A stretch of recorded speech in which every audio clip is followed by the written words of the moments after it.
What do they sound like, Eeyore? Like this. Welcome to MsMojo, and today we're counting down our picks for the top 10 celebs who voice acted before they were famous. Me? You want me to play you? Patty, I've been trying to call you. Looks like you were pretty busy. It's a conspiracy, and every one of you low-watts is in on it. For this list, we're looking at actors and musicians who surprisingly provided the voices of animated characters before making it big in their field. Which of these early voice actors surprised you the most? Let us know in the comments below. Number 10. Brad Garrett.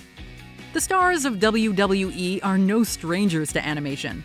A lesser-known addition to the wrestling giant's animated arsenal, however, is Hulk Hogan's Rock 'n' Roll Wrestling, a short-lived CBS series that featured the voice talents of Brad Garrett in the title role rather than the Hulkster himself. Nobody horses around with Hulk Hogan! The series was one of Garrett's first roles, but certainly not his last.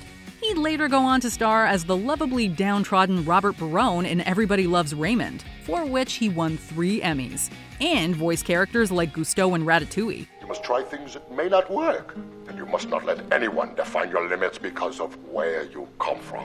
Your only limit is your soul. He's also performed as Eeyore in both Christopher Robin and Ralph Breaks the Internet. Lame. Hey, easy there. Oh, I mean, no offense or anything. Number 9. Howie Mandel. Howie Mandel is a man now recognizable enough to play himself, something he has actually done in series like The Big Bang Theory and Harley Quinn. You know what's stupid? Me, for playfully implying on yesterday's show that the celebrity villain couple, formerly known as Joe Quinn, is no more. Thanks, Howie. Before he made a big name for himself as a producer and game show host, though, Howie Mandel was more known for his work behind the scenes. He voiced characters like the lovable Mogwai protagonist Gizmo in Gremlins, the title character Bobby and his dad in Bobby's World, and the animated Muppet Skeeter, Animal, and Bunsen in Muppet Babies. I love great jokes. I've got my computer. If these characters have ever sounded strangely similar to you, now you know why. Howie Mandel himself even admits to using the same voice on all 3 shows. I got one voice but and 3 it's jobs. a great voice. It is. It works for everything I do. Number 8. Constance Schulman. Work hard to make something as meaningful and beautiful as you can, and when you're done, pack it in and know it was all temporary. You have to remember that. It's all temporary. If you've ever watched Orange is the New Black and thought that Zen inmate Yoga Jones sounded a little familiar, you might be a 90s kid. Years before she joined the cast of the hit Netflix original, actress Constance Schulman provided the voice of Patty Mayonnaise, Doug Funny's object of affection on the animated show Doug. The series was unique for its focus on everyday topics like fitting in, self-esteem, and crushes rather than action-based adventures. I guess I was overreacting a little. So what if I get beat once in a while? It's no big deal. That's just the way the ball bounces. It was this down-to-earth relatability that made its characters so beloved by fans. The series' on-screen legacy would eventually include 7 full seasons, as well as a theatrically released film. Sorry I didn't trust you, Doug. Well, none of it would have ever happened if I hadn't been trying so hard to impress you. Number 7. Dave Coulier. Howie Mandel wasn't the only actor to give a voice to the iconic Henson characters. Dave Coulier would take on the mantle for Animal and Bunsen as well in 1986. Aha! Just as I suspected. There you go. Try it now. Coulier also provided the voices of Bean Bunny, Statler, Waldorf, and Janice. Outside the Muppet stable, he once did the voice of Tom Hanks in a 1996 episode of Pinky and the Brain. No way, you crazy freak! And address me as Lord Master, His Highness. It's safe to say that Coulier is better known for his work in front of the camera, though, as most will recognize him as Joey Gladstone from Full House, who happened to be known for his impressions. I'm fluent in frog. Let's see, I studied Moose at What's the Matter You? And I speaks just a smattering of sailor. Number 6. Arsenio Hall. Actor Ernie Hudson is best known for his role as Winston Zeddemore in the 1984 sci-fi comedy Ghostbusters. But when it came time to cast the animated spin-off/sequel of the blockbuster hit, he was told he wasn't, quote, good enough to voice his own character. No offense, but I gotta get my own lawyer. Who was good enough? None other than comedian and talk show host Arsenio Hall, although at the time he was just starting out. The animated role preceded both Arsenio Hall's talk show, The Arsenio Hall Show, and his breakout role in the Eddie Murphy comedy Coming to America. The land is so big. The choice is so infinite.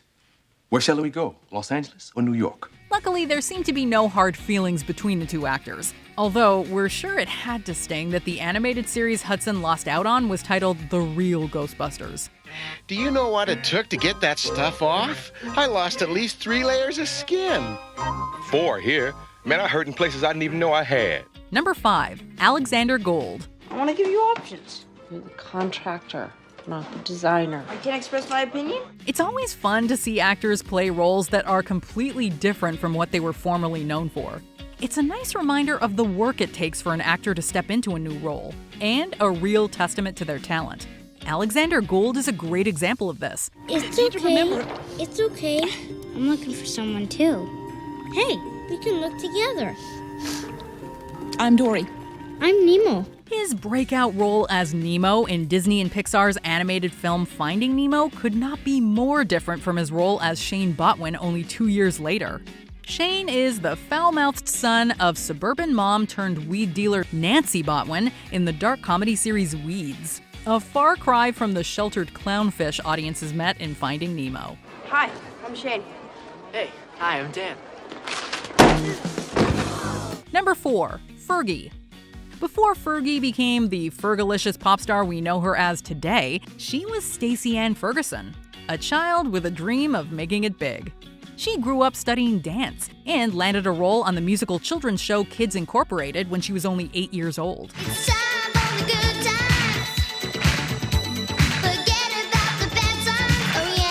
Around this time, she also started doing voice work, most notably for the series The Charlie Brown and Snoopy Show, where she voiced Charlie Brown's sister Sally and Patty. Cancel that order for the $10,000 necklace!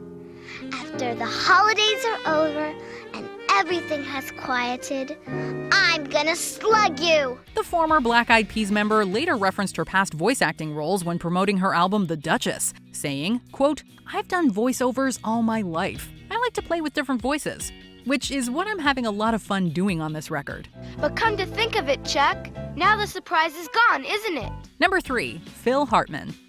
Canadian-born funny man Phil Hartman captured the attention of American audiences with his roles on the long-running sketch comedy show Saturday Night Live, where he became known for original characters like Unfrozen Caveman Lawyer and his impressions of various public figures, including former President Bill Clinton. Doesn't matter how much food you send. A McDLT, a hot apple pie, it's just going to end up in the hands of Warlord. You might also remember him from such iconic Simpsons voice roles as Lionel Hutz and Troy McClure. My good looks paid for that pool, and my talent filled it with water. Prior to and during his time on SNL and The Simpsons, Hartman used his comedy chops to give voice to several different cartoon characters, from Henry Mitchell and George Wilson on Dennis the Menace to the easily angered air conditioner from The Brave Little Toaster. Just 'cause you can move around, you think you're better than I am. I'm not an invalid. I was designed to stick in a wall. I like being stuck in this stupid wall. He also did additional voices for popular shows like The 13 Ghosts of Scooby-Doo and The Smurfs, solidifying his place in animation history. It's abso-smurfly marvelous. Number 2, Michael Cera. From films like Juno and Scott Pilgrim, Michael Cera has made quite the name for himself since his early days on Arrested Development. But did you know that before taking on the role of George Michael, Cera tried his hand at voice acting? Well, I'm not bored, I just can't think of anything to do. That's right. As a teenager, Cera voiced several characters in Canadian cartoon shows, including Brother in the Berenstain Bears, Little Gizmo in Roly Poly Oly, and Josh Spitz in Braceface. Are you ready to go in now? I'm not really wanted there. I promise, you are. Although the shows aren't quite as well known in the US as they are in the Great White North, If you happen to catch any of them on TV, you may have been witness to Michael Cera's career being born. But I'm starting to get all nervous. The notes keep buzzing around in my head, and now I can't keep them in the right order. So go practice. Before we continue, be sure to subscribe to our channel and ring the bell to get notified about our latest videos. You have the option to be notified for occasional videos or all of them. If you're on your phone, make sure you go into your settings and switch on notifications. Number 1. James Avery. The Fresh Prince of Bel-Air made its mark on pop culture when it premiered in 1990, telling the story of Will, a teen whose life got turned upside down when he was sent to live with his Uncle Phil and Aunt Vivian in Bel-Air. You may think it's cool to be on the streets when you're 17, but when you're my age, it's a waste. Yeah, I can't think that far ahead. That's your problem. You can't take anything seriously.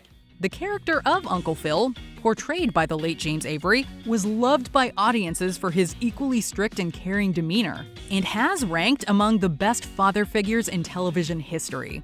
What you may not know about Uncle Phil is that he also played notorious supervillain Shredder in the 1987 Teenage Mutant Ninja Turtles animated series. We're going back to the surface, and if we're very lucky, we might get to dispose of the turtles while we're there. He even continued to play the character throughout much of his time on Fresh Prince.